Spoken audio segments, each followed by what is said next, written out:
75 साल से 100 साल की यात्रा की शुरुआत होगी, जो निश्चित रूप से महान भारत की रचना करेगी। प्रधानमंत्री नरेंद्र मोदी जी ने इस देश के सामने गत 15 अगस्त को लाल किले की प्राचीर से अपना उद्बोधन देते हुए 5 प्रणों को देश की जनता के सामने रखा था। माननीय अध्यक्ष जी, ये 5 प्रण में से एक प्रण था कि हम गुलामी की सभी निशानियों को हम समाप्त कर देंगे, हमारे मन से वो बोझ को दूर करेंगे। माननीय अध्यक्ष जी, आज मैं जो 3 विधेयक एक साथ लेकर आया हूं, वो तीनों विधेयक एक प्रकार से मोदी जी ने जो 5 प्रण लिए हैं उसमें से एक प्रण की अनुपालना करने वाले हैं। माननीय अध्यक्ष जी, ये तीनों विधेयक दंड विधान प्रक्रिया, क्रिमिनल जस्टिस सिस्टम को बेसिक कानून, इसके लिए मूलभूत कानून ये 3 विधेयकों के अंदर है। एक है इंडियन पिनल कोड जो 1860 में बनाया गया, दूसरा है क्रिमिनल प्रोसीजर कोड जो 1898 में बनाया गया, और तीसरा है इंडियन एविडेंस एक्ट जो 1872 में बनाया गया। 1860, 1898 और 1872 में अंग्रेजों द्वारा बनाए गए, अंग्रेजों की संसद के द्वारा पारित किए गए ये तीनों कानूनों को समाप्त कर आज हम तीनों नए कानून पुरस्कृत करने के लिए आया हूं। माननीय अध्यक्ष जी, इंडियन पिनल कोड 1860 की जगह भारतीय न्याय संहिता 2023 अब एस्टैब्लिश होगी। क्रिमिनल प्रोसीजर कोड 1898 की जगह भारतीय नागरिक सुरक्षा संहिता प्रस्तावित होगी, और इंडियन एविडेंस एक्ट 1872 की जगह भारतीय साक्ष्य अधिनियम 2023 प्रस्तावित होगा। यह कानूनों की जो कानून रिपील होंगे इस तीनों विधेयक से, वो कानूनों की आत्मा जो है, वो कानूनों का मध्य बिंदु है कानून बनाने का, वो अंग्रेज शासन को मजबूत करने की दृष्टि से कानून बनाए गए थे। अंग्रेज शासन की रक्षा करने के लिए कानून बनाए गए थे, और उसका उद्देश्य दंड देने का था, न्याय देने का नहीं था। ये दोनों मूलभूत चीजों पर हम परिवर्तन करने जाएंगे। ये तीनों कानूनों को रिप्लेस कर इनकी जगह जो 3 नए कानून बनेंगे, उनकी आत्मा होगी भारत के नागरिकों को संविधान प्रदत्त सारे अधिकार जो मिले हैं इसकी सुरक्षा। ये कानूनों का उद्देश्य किसी को दंड देना नहीं होगा, इस कानूनों का उद्देश्य सबको न्याय देना होगा, और न्याय देने की प्रक्रिया में, ये न्याय देने की प्रक्रिया में दंड वही होगा जहां अपराध रोकने का बोध खड़ा करने की जरूरत है, अपराध रोकने के लिए एक प्रकार की भावना खड़ी करने की जरूरत है, वही होगा। और मैं ये तीनों कानूनों को आगे मैं बताता हूं, बड़े ध्यान से इस प्रक्रिया में मैं इन्वॉल्व रहा हूं। अध्यक्ष जी, मैं सदन को आश्वस्त कर सकता हूं कि 1860 से लेकर 2023 पर 23 तक अंग्रेजों ने बनाए, अंग्रेज पार्लियामेंट ने बनाए हुए कानून के आधार पर इस देश की क्रिमिनल जस्टिस सिस्टम चलती रही। इसकी जगह भारतीय आत्मा के साथ ये 3 कानून अब प्रस्तावित होंगे और हमारी क्रिमिनल जस्टिस सिस्टम के अंदर बहुत बड़ा परिवर्तन आएगा। माननीय अध्यक्ष जी, मैं बिल स्टैंडिंग कमेटी को भेजने वाला हूं, इसलिए बहुत लंबा नहीं बोलूंगा, मरुतु इतना जरूर कहना चाहता हूं कि जिन्होंने भी ये कानूनों को पढ़ा होगा, इसकी प्रायोरिटी क्या थी? मानवीय की हत्या से या महिला के साथ दुराचार से बड़ा कोई कानून अपराध नहीं हो सकता, तो इसको 302 नंबर पर स्थान दिया गया। इसके पहले क्या था? राजद्रोह था। इसके पहले क्या था? खजाने की लूट थी। इसके पहले क्या था? शासन के अधिकारी पर हमला था। ये जो अप्रोच है, ये अप्रोच को हम बदल रहे हैं। सबसे पहला चैप्टर इसमें आएगा महिलाओं और बालकों के साथ अपराध। दूसरा चैप्टर आएगा मानव वध और मानव शरीर के साथ जो अपराध होते हैं उसका आएगा। तो हमने शासन की जगह नागरिक को केंद्र में लाने का एक बहुत बड़ा सैद्धांतिक निर्णय कर हम ये कानून लेकर आए हैं। मान्यवर, इस कानून को बनाने के लिए बहुत लंबी प्रक्रिया हमने की है।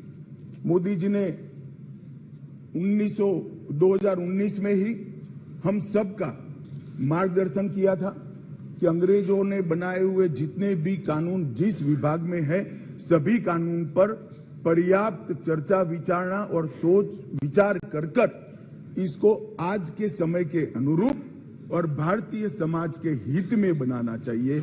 वहीं से ये प्रक्रिया माननीय अध्यक्ष जी चालू हुई। ढेर सारी कंसल्टेशन की प्रक्रिया इसके लिए हुई है। मान्यवर, मैं आपको बताना चाहता हूं, हर जगह पे व्यापक कंसल्टेशन किया गया है। मैंने अगस्त 2019 में ही देश के सारे हाईकोर्ट चीफ जस्टिस को पत्र लिखा था, सर्वोच्च अदालत के सारे न्यायाधीशों को लिखा था, देश की सारी लॉ यूनिवर्सिटी को पत्र लिखा था। 2020 में थोड़ी बेस बनने के बाद सारे सांसदों को लिखा, सारे मुख्यमंत्रियों को लिखा, सारे राज्यपालों को लिखा, संघ शासित प्रदेश के प्रशासकों को लिखा और ढेर सारे कंसल्टेशन के बाद ये प्रक्रिया आज कानून बनने में सफल हुई है। माननीय अध्यक्ष जी, इसका मुझे बहुत बड़ा संतोष है कि बेस बरुआ समिति, विश्वनाथन समिति, मलिमत समिति, माधव मेनन समिति और गृह मामलों की स्थायी संसदीय समिति 2011, 2005, 2006 इसकी रिपोर्ट 111वीं, 110वीं, 146वीं ये सारी रिपोर्टों का बृहद संकलन कर सभी राज्यपालों, मुख्यमंत्रियों, सभी विधायकों, सभी सांसद और सभी न्यायाधीशों से, हाईकोर्ट से, सुप्रीम कोर्ट से और लॉ यूनिवर्सिटी से आए हुए सारे प्रस्तावों को, सारे सुझावों को कंसीडर कर लाइन बाय लाइन इसको पढ़कर ये विधेयक लेकर मैं आज सदन के सामने उपस्थित हुआ हूं। माननीय अध्यक्ष जी, 18 राज्यों, 6 संघ शासित प्रदेश, भारत की सुप्रीम कोर्ट, 16 हाई कोर्ट, 5 न्यायिक एकेडमी, 22 विधि विश्वविद्यालय, 142 सांसद और लगभग 270 विधायकों ने इसमें सुझाव दिए हैं। जनता के भी बहुत सारे सुझाव आए हैं जिसको कंसिडर किया गया। माननीय अध्यक्ष जी, 4 साल तक इस पर गहन विचार विमर्श हुआ है। मैं जिसमें उपस्थित हूं, ऐसी 158 बैठकें हमने रिकॉर्ड पर करी है। माननीय अध्यक्ष जी, बाय लाइन इसको हमने पढ़ा है। मान्यवर, भारतीय नागरिक सुरक्षा संहिता जो सीआरपीसी को रिप्लेस करेगी, इसमें अब 533 धाराएं बचेगी, 160 धाराओं को बदल दिया गया है, 9 धाराएं नई जोड़ी गई है और 9 धाराओं को निरस्त किया गया है। भारतीय न्याय संहिता जो आईपीसी को रिप्लेस करेगी, इसमें अब पहले 511 धाराएं थी, इसकी जगह 356 धाराएं होगी, 175 धाराओं में बदलाव हुआ है, 8 नई धाराएं जोड़ी गई है और 22 धाराएं निरस्त कर दी गई है। भारतीय साक्ष्य अधिनियम जो एविडेंस एक्ट को रिप्लेस करेगा, इसमें 170 धाराएं होगी, पहले 167 थी, 23 धाराओं में बदलाव किया है, 1 धारा नई जोड़ी गई है और 5 धाराएं निरस्त की है। मान्यवर, मैं सदन को बताना चाहता हूं, ये तीनों कानूनों में गुलामियों की निशानी से भरे हुए कानून। सबसे पहले तो इसको ब्रिटेन की पार्लियामेंट ने पारित किया था, हमने अडॉप्ट किया था, यहीं से शुरुआत होती। परंतु इसके अलावे आज भी जो कानून आज इससे निरस्त होंगे, जब सदन पारित करेगा, तब वो कानूनों के अंदर कुछ शब्द थे मैं जरूर कहना चाहता हूं, जिससे हमें मालूम पड़ेगा कि 75 साल तक हम किस कानूनों के आधार पर क्रिमिनल जस्टिस सिस्टम को चलाए हैं। पार्लियामेंट ऑफ यूनाइटेड किंगडम का जिक्र है, प्रोविंशियल एक्ट का जिक्र है, notification by the crown representative का जिक्र है, लंदन गैजेट का जिक्र है, ज्यूरी और बैरिस्टर का जिक्र है जो हमारे यहाँ कब के चले गए, लाहौर गवर्नमेंट का जिक्र है, कॉमनवेल्थ के प्रस्ताव का जिक्र है, United kingdom of great Britain and Ireland parliament का जिक्र है, हर मेजेस्टी और बाय द प्रिवी काउंसिल, ऐसे हर जगह रेफरेंस दिए हुए हैं। Copies and extracts content in the London gadget, इसके आधार पर एक कानून को बनाया गया है। Possession of the British crown, इसका भी जिक्र आज भी है। Court of justice in England, इसका भी जिक्र 33 से ज्यादा जगहों पे है। हर मैजेस्टी डोमिनियंस का इस अधिनियम के अंदर ढेर सारे जिक्र है। टोटल 475 जगह ये गुलामी की निशानियों को समाप्त कर कर आज हमने एक नया कानून मान्यवर लेकर आए।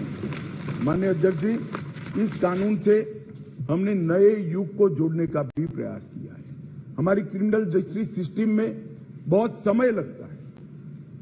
कानून में कोई कानून की अदालत में जाए तो न्याय इतनी देर से मिलता है कि न्याय का कोई मतलब ही नहीं। लोगों की श्रद्धा उठ गई, कोर्ट में जाने से डर है। मैं गुजरात का कानून मंत्री भी रहा हूं, विधि मंत्री भी रहा हूं। कई लोगों ने मुझे कहा था कि साहब पनिशमेंट की कोई जरूरत ही नहीं। मैंने बोला क्यों? कि कोर्ट में जाना इटसेल्फ पनिशमेंट है। इस प्रकार की मानसिकता लोगों के दिमाग में कर गई। हमने इसीलिए आधुनिक से आधुनिक तकनीक को इसके अंदर समाहित करने का निर्णय किया है। माननीय अध्यक्ष जी, दस्तावेजों की परिभाषा का विस्तार कर इलेक्ट्रॉनिक या digital record, email, server longs, computer, smartphone, laptop, SMS, website, locational साक्ष्य, डिवाइस पर उपलब्ध मेल और मैसेजेस, ये सभी को कानूनी वैधता देता है, जिससे अदालतों के अंदर जो कागजों के ढेर लगते हैं, अंबार लगते हैं, वो समाप्त हो जाएंगे। एफआईआर से केस डायरी और केस डायरी से चार्जशीट और चार्जशीट से जजमेंट तक की सारी प्रक्रिया को डिजिटलाइज करने का प्रावधान इस कानून के अंदर मैं लेकर आया हूं। अदालत की सभी कार्यवाही को टेक्नोलॉजी के माध्यम से करने के लिए हम करते हैं। अभी आरोपी की पेशी ही सिर्फ वीडियो कॉन्फ्रेंस से हो सकती है, अब संपूर्ण ट्रायल क्रॉस सहित की वो वीडियो कॉन्फ्रेंस से होगी। शिकायतकर्ता और गवाहों का परीक्षण भी होगा। जांच पड़ताल और मुकदमे में साक्ष्यों का रिकॉर्डिंग जो करना है वो भी होगा। और उच्च न्यायालय के मुकदमे और सभी अपीलीय कार्यवाही भी डिजिटली संभव होगी। माननीय अध्यक्ष जी, बारे में कोई गोता ही न हो जाए, इसलिए हमने नेशनल फॉरेंसिक साइंस यूनिवर्सिटी और देश भर के सारे विद्वानों को, इस विषय के विद्वानों के साथ बैठकर इसकी चर्चा कर टेक्नोलॉजी के एक्सपर्ट के साथ बैठकर उसको बनाया गया है। सर्च और जब्ती के वक्त मान्यवर हमने कई सारे ऐसे प्रावधान किए हैं जिससे निर्दोष नागरिक को फंसाया न जा सके। सर्च और जब्ती के वक्त ढेर सारी ऐसी फरियादें मेरे यहाँ रख दिया गया, मेरे यहाँ था नहीं, पुलिस लेकर आई, रख दिया।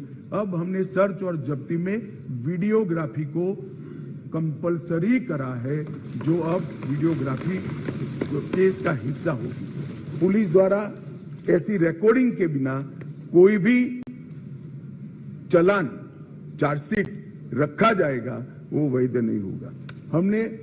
हमारा दोष सिद्धि का प्रमाण बहुत कम है। आजादी के 75 साल के बाद भी हम दोष सिद्ध नहीं कर पाते हैं मान्यवर। इसीलिए फॉरेंसिक साइंस को हमने बहुत बढ़ावा देने का काम किया है। देश के प्रधानमंत्री जी ने एक ऐतिहासिक निर्णय लिया है नेशनल फॉरेंसिक साइंस यूनिवर्सिटी बनाने का।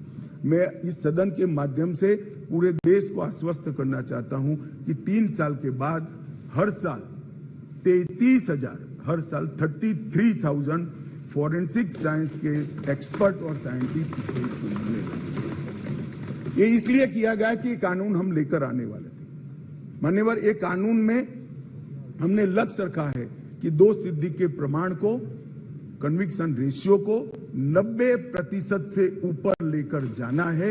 ये हमारा लक्ष्य है। इसलिए हमने एक महत्वपूर्ण प्रावधान किया है कि 7 वर्ष या उससे ऊपर की सजा जिस धाराओं में है, वो सभी क्राइम सीन पर फॉरेंसिक टीम की विजिट को हम कंपलसरी कर रहे हैं। और मान्यवर, इसके माध्यम से एक वैज्ञानिक साक्ष्य, एक साइंटिफिक एविडेंस पुलिस के पास होगा, जिसमें कोर्ट में दोषियों को बरी होने की संभावना बहुत कम हो जाएगी। माननीय, ये दोनों चीजें हैं। इसमें एक ऐसा सवाल कुछ एक्सपर्ट्स ने बताया था कि ये इसके लिए शायद देश अभी तैयार नहीं है। ये कानून में हमने ये भी प्रोविजन रखा है कि इलेक्ट्रॉनिक तरीके से केस चलाने के लिए कोर्ट, जिला, राज्य, ये सभी प्रकार के नोटिफिकेशन निकलने के बाद ही वो अप्लाई होगा। मानो एक कोर्ट किसी राज्य ने तैयार कर दी तो वो कोर्ट नोटिफाइड कर सकते हैं। एक जिला जब हो जाएगा तो वो जिला नोटिफाइड कर सकते हैं। एक क्षेत्र हो जाएगा तो क्षेत्र। अंततः 27 के पहले पूरे देश की सभी कोर्टों को हम कंप्यूटराइज करकर इसको देंगे। इसी प्रकार मोबाइल फोरेंसिक वाहन का भी हमने एडवांस में अनुभव कर लिया है। मान्यवर, आज मैं आपको बता सकता हूं कि दिल्ली के अंदर 7 साल से ऊपर की किसी भी गुना होता है, सजा का जिसमें प्रावधान हो, ऐसा कोई भी गुना होता है तो एफएसएल की टीम इसको विजिट करती है। ये सफल प्रयोग हमने दिल्ली के अंदर कर दिया है। बेंगलुरु में अब सरकार बदल गई, भगवान जाने क्या होगा, मगर हमारी सरकार थी तब बेंगलुरु में भी इस प्रयोग की शुरुआत की थी। इसके लिए हमने मोबाइल एफएसएल के कंसेप्ट को लॉन्च किया है और सफल कंसेप्ट है। मान्यवर, हर जिले में 3 मोबाइल एफएसएल घूमती रहेगी और गुना के जगह पे जाएगी। नागरिकों की सुविधा सुनिश्चित करने के लिए 0 एफआईआर को पहली बार आजादी के 75 साल के बाद हम स्थान, गुना कहीं पर भी हुआ, किसी भी थाने का हो, आप हिमालय की चोटी से भी उसको रजिस्टर कर सकते हैं और कन्याकुमारी के सागर के किनारे गुना रजिस्टर होने के बाद 15 दिन में कंसर्न थाने को भेजना होगा। एफआईआर का प्रावधान हम पहली बार जोड़ रहे हैं। हर जिले में और हर थाने में एक ऐसा पुलिस अधिकारी नामित किया जाएगा जिसके परिवारजनों में गिरफ्तारी हुई है। इसको अधिकृत सर्टिफिकेट देना पड़ेगा कि आपके परिजन हमारी कस्टडी में है और इसके लिए अब हम रिस्पॉन्सिबल। कई बार पकड़कर पुलिस 4-4 दिन तक कोई जवाब नहीं देती है मान्यवर, और वहां पर उनको कोर्ट में जाना है। और इसकी जगह अब वो ऑनलाइन भी सूचना देनी पड़ेगी और व्यक्तिगत सूचना भी देनी। यौन हिंसा के मामले में पीड़िता का बयान कंपलसरी कर दिया गया है और यौन उत्पीड़न के मामले में बयान का वीडियो रिकॉर्डिंग भी अब कंपलसरी कर दिया है। मान्यवर, पुलिस को 90 दिन में जिसने फरियाद की है इसका स्टेटस देना हमने कंपलसरी कर दिया है। 90 दिन में उसका स्टेटस देना पड़ेगा और हर 15 दिन में फरियादी को अपना स्टेटस भेजना पड़ेगा। 7 वर्ष या उससे अधिक के कारावास का केस अगर विड्रॉ करना है तो पीड़ित को सुने बगैर कोई भी सरकार इसको विड्रॉ नहीं कर पाएगी। ये भी इससे नागरिकों के अधिकारों की रक्षा होगी। और इसके अंदर पहली बार हम कम्युनिटी सर्विस को सजा के बारे में भी इंट्रोड्यूस कर रहे हैं। मान्यवर, ये प्रैक्टिस में कई जगह पे है, परंतु इसका इंट्रोडक्शन एक्ट से, कानून से अब होगा। मान्यवर, सालों तक केस चलते नहीं है, इसके लिए भी हमने बहुत सारे प्रावधान करे हैं। छोटे मोटे मामलों में समरी ट्रायल का दायरा बढ़ा दिया है। समरी ट्रायल को 20,000 तक की गुनाहों में ले लिया गया है और 3 साल तक कि जिसमें सजा है वो सारे समरी ट्रायल से हो जाएंगे। इस एक ही प्रावधान से 40% केसों की सेशन कोर्ट से बाहर होकर नीचे ही समरी ट्रायल से समाप्त हो गए। मान्यवर, आरोप पत्र दायर करने के लिए पुलिस अधिकारी आगे की जांच चालू है, आगे की जांच चालू है, आगे की जांच 6-6 साल अब नहीं कर पाएंगे।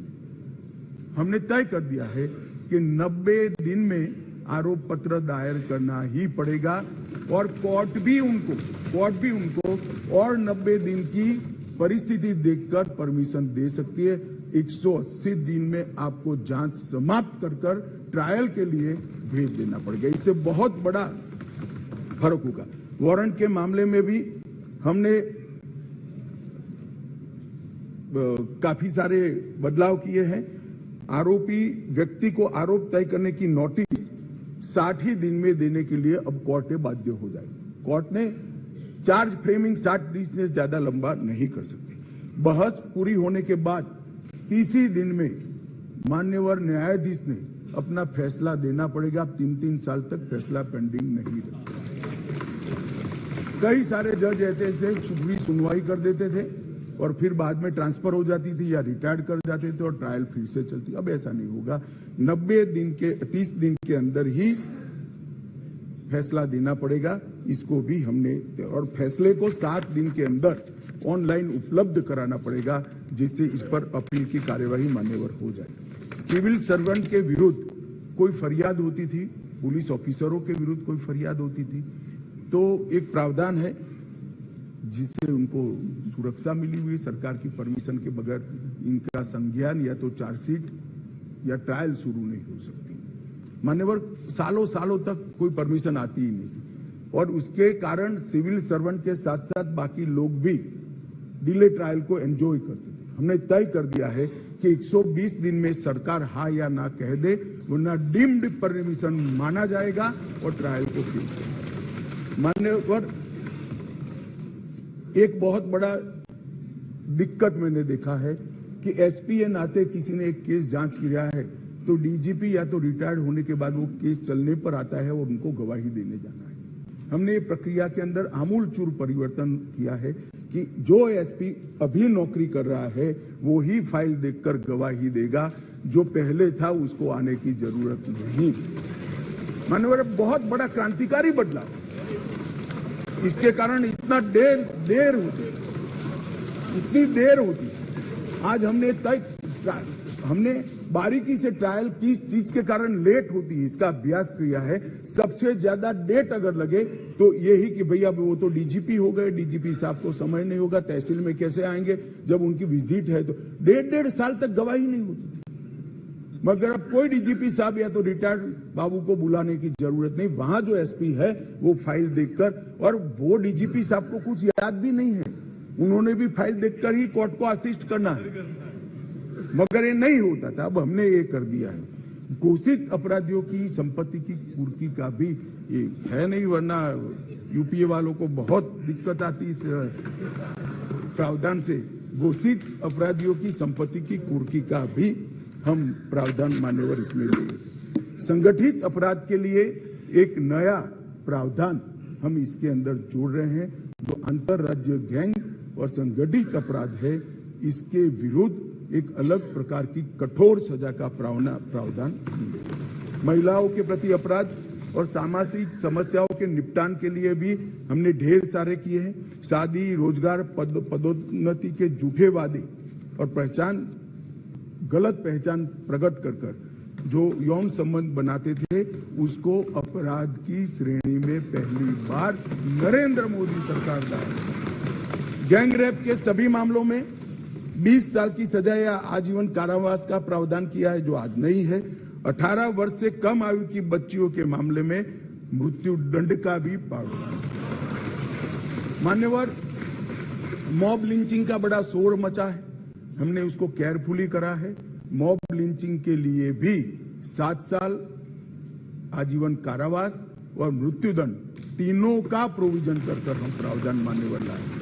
स्नेचिंग के लिए चाहे मोबाइल का हो चाहे महिलाओं की चेन का हो, कोई प्रावधान नहीं था। बहुत सारे लोग छूट जाते थे क्योंकि वो चोरी भी नहीं होती थी, स्नेचिंग का प्रावधान भी नहीं था। अब स्नेचिंग का भी प्रावधान ले। मान्यवर, एक 324 इसमें गंभीर चोट के कारण निष्क्रियता की स्थिति हो जाती थी, मानो कोई अपाहिज हो गया, ब्रेन डेड हो गया, मृत्यु नहीं हुई, पूरा पैर कट गया, हाथ कट गया, तो भी 7 साल की सजा थी। और किसी को थोड़ा लगा, रिपेयर होकर एक सप्ताह में अस्पताल से बाहर आ गया तो भी 7 साल। हमने दोनों को अलग कर दिया। हमेशा के लिए अपंगता अगर आती है या ब्रेन डेड होता है तो इसकी सजा को 10 साल या तो आजीवन कारावास में बदलना। बच्चों द्वारा अपराध करने वाले व्यक्ति के लिए, बच्चों के साथ अपराध करने वाले व्यक्ति के लिए सजा को बढ़ाया गया है, 7 से 10 साल किया गया है। पहले जुर्माना काफी कम था, अनेक प्रोविजन में जुर्माने को बढ़ाने का भी काम किया है। मान्यवर,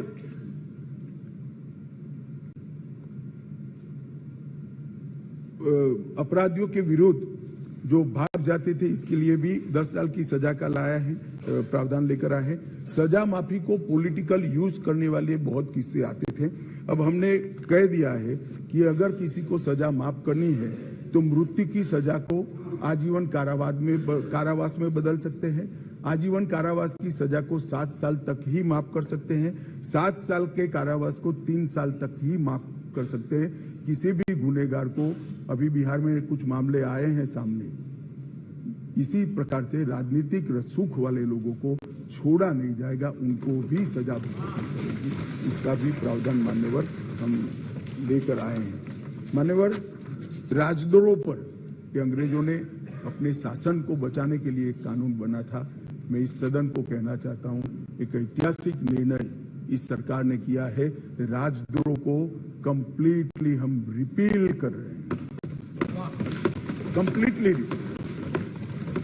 यहां लोकतंत्र है, सबको बोलने का अधिकार है। राजद्रोह को हम कंप्लीटली रिपील कर रहे हैं मान्यवर।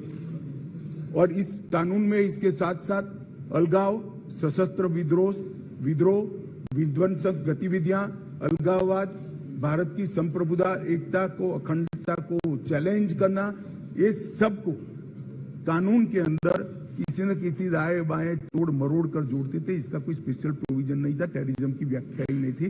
पहली बार अब इसकी व्याख्या हो रही है और जुड़ी संपत्ति को कुर्क करने का अधिकार भी। मान्यवर, जांच करने वाले पुलिस अधिकारी के संज्ञान पर कोर्ट इस पर ऑर्डर करेगा। कुर्की का ऑर्डर पुलिस अधिकारी नहीं कर पाएंगे, निर्णय नहीं कर पाएंगे, कोर्ट में सुनवाई के बाद होगा। मान्यवर, एक बहुत बड़ा ऐतिहासिक फैसला हमने किया है, अनुपस्थिति में ट्रायल। कई सारे केसों में दाऊद इब्राहिम वांटेड है, चले गए, देश छोड़कर भाग गए, आज उन पर ट्रायल नहीं होती। हमने तय किया है कि सेशन कोर्ट के जज ड्यू प्रोसीजर के बाद जिसको भगोड़ा घोषित करेंगे उसकी अनुपस्थिति में ट्रायल होगी और उनको सजा भी सुनाई। दुनिया में वो कहीं पर भी सजा सुनाई जाए। मानव, इससे बहुत बड़ा फर्क पड़ने वाला है।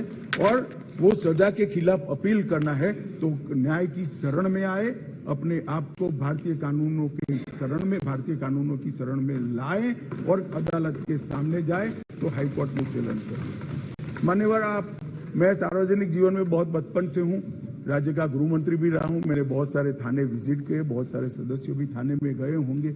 आप देखे होगा टूटी फूटी साइकिल, टूटी फूटी गाड़ी, टूटी फूटी ऑटो सालों तक पड़ी, सबने देखा। वो इसलिए पड़ा है कि कानून में प्रोविजन है कि केस के निपटारे तक इसको संभाल पर रखना।